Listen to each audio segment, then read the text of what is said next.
Okay, this video is called Christian Art and the Afterlife. And so what it kind of comes down to, and the situation the world is in right now is, how are the people going to choose? Most people are too ignorant. They don't even know what's going on. But the world's being asked to choose right now. Do you want this life here or do you want this life here? Okay, so here is a painting called War in Heaven. And if you go back to the Bible, you go back to reading Milton's Paradise Lost, the story of Lucifer, the fallen angel, and there was a war between the good angels, so to speak, and the bad angels. And this is a beautiful painting by Rune GFX. And I also patterned it with the idea of healthy habits versus unhealthy habits. Now here's another painting by an unknown artist. The same theme, the war between heaven and hell. Classic story is that the Archangel Michael subdues Satan.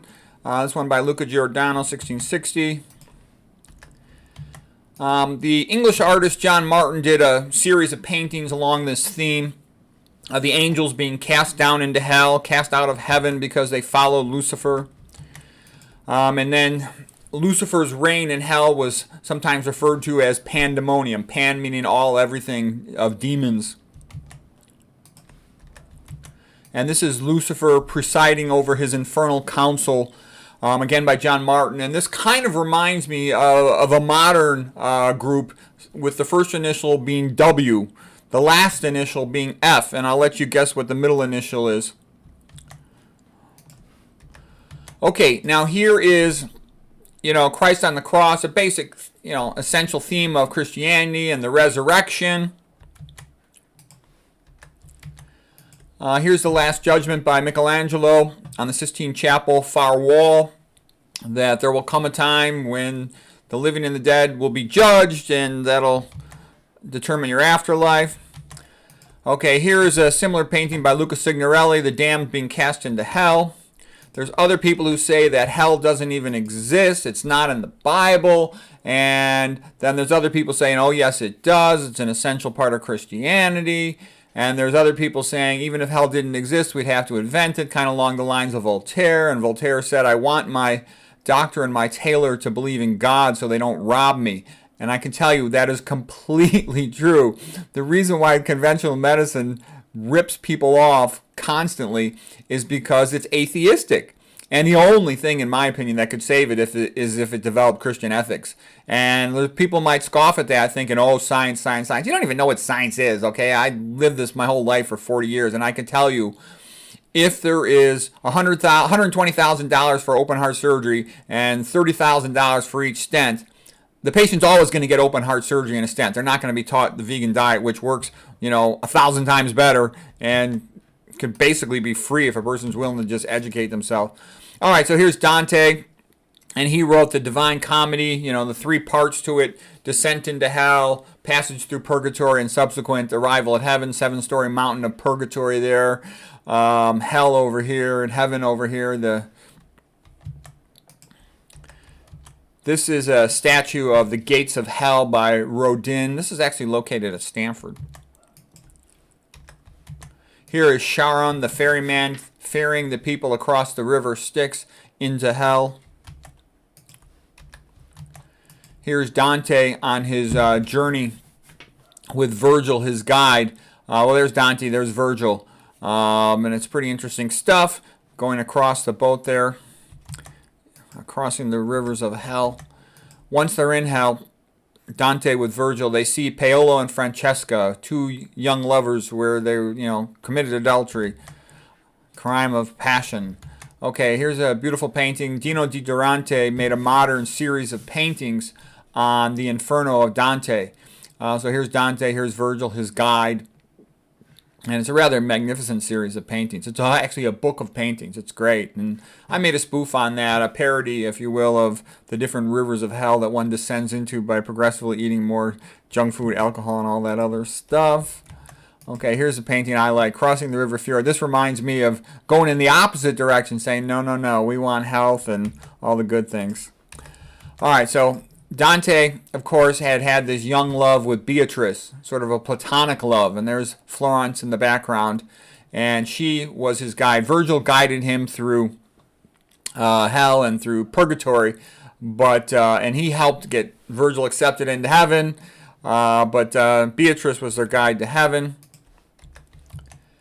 Oh, I had previously talked in another lecture about evidence for an afterlife, all that stuff about near-death experiences of people's memories after they had flatline EKGs and stuff, and there's books and stuff about that. We're not going to go into that today. There's some modern versions of the idea of stairway to heaven, and here's sort of an individualistic one of going up into the clouds in the sky. Here's another painting by John Martin from his whole series of paintings on heaven and hell, The Plains of Heaven. Oh, I had another one from Elysium Fields. I forgot to include that about the ancient Greek view of heaven and the afterlife. And here's, I think, a pretty good picture of heaven. You're with somebody you love on a sunny day at the beach by the ocean, and how great that feels and how seldom we spend time doing that. Okay, here, of course, is Led Zeppelin, Stairway to Heaven. Awesome song.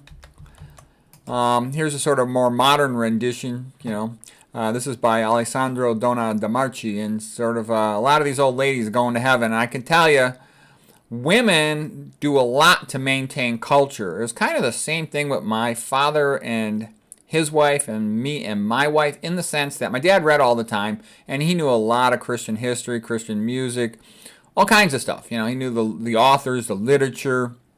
Whereas my mom's the one who went to church all the time. My mom went every day. She was a minister of care.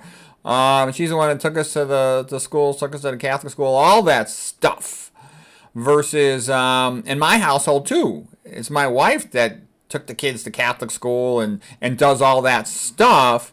But in terms of knowledge of Christianity, Christian history, theology, the Bible, the art, the literature, all that stuff, I know a couple thousand times more than my wife does about it. But it's typically the mother who gets the kids involved and participates in all the institutional things. And, unfortunately, right now the Christian church is in, the Catholic Church is in deep trouble. The current pope is the worst pope ever in the history of the world. But you do need, I think both versions, the knowledge of the history and persons who, participate in more of the daily stuff. Here's a great Christian song about the afterlife, Wayfaring Stranger, sung by Johnny Cash. I think it's the best one. There's other great stuff. Keith Green has some great stuff, etc. But Wayfaring Stranger by Johnny Cash. Here's the lyrics. I'm just a poor wayfaring stranger traveling through this world below. It's an awesome song. I'll put a link to it below. Okay, and there's a lot of spoof stuff that comes off Heaven and Hell, like along the lines of the band AC/DC. They had a whole album, Highway to Hell, and you're on the highway to hell, Hell's Bells. And, that can be a strong way for a musical group, artistic group, or a philosopher. For example, look at Nietzsche. What would Nietzsche be if he wasn't talking about Christianity, all right? It creates a whole structure to life and philosophy that's very useful for thinking and very accurate about human nature. Okay, then here's some paintings by Caspar David Friedrich, 1825, sort of the Romantic era artist, and, this idea of approaching the graveyard as terms of facing the afterlife. And, he has a whole series of them, and this kind of reminds me of A Christmas Carol by Charles Dickens, moving towards facing that question. All right, and this is just a series of paintings, and like I said, it reminds me of from the movies and from the book, The Ghost of Christmas Future, again by Caspar David Friedrich. Okay, and here's just a cartoon, they're on the elevator and they say, oh, where's Big Pharma? He says, next floor down. You can see what that means, and that's sort of like, giving people drugs that they don't need that have side effects is not a good thing to be doing. Here is The Course of Empire, the consummation painting, The Peak of Empire by Thomas Cole. And I can tell you, this is pretty much like United States in the 1970s, 1980s. I was there. I saw it. I saw how wealthy everybody was, how the women didn't have to work, and there were lots of very nice families, and most people were married. There was not that many divorces. Things were really good. Look at all the great movies that came out of that time in the 1980s. It was kind of an awesome decade.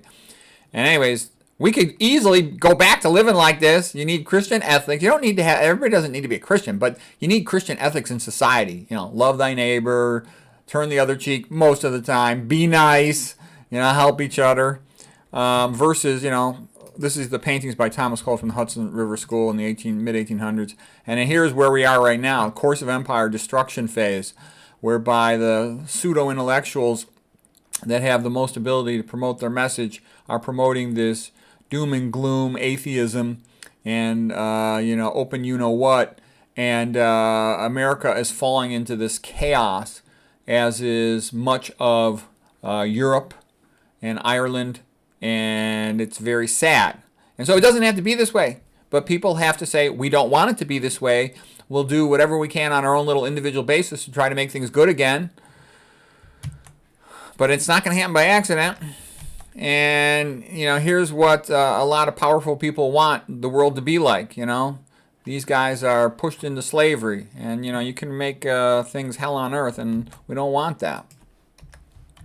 And this is by Arnold Bachlin, and this reminds me quite a bit of the Caspar David Friedrich paintings. And he says, basically, here's the Isle of the Dead, infertility, loneliness, social isolation, lack of helping each other, and all this type of stuff, versus, Arnold Bachlin also wrote one called The Island of Life. The people are helping each other. They're doing everything they can to make it better for each other, and it's real nice. And there's families, and there's hope, and there's kindness, and there's love, and there's beauty. Life can be like that. We can all be nice to each other and try to make it like that. Hopefully we will. So anyways, do your little part to try to make the world a better place, and I think everybody needs to try to help. It's not going to happen by accident. So anyways, I thought this was kind of interesting this morning.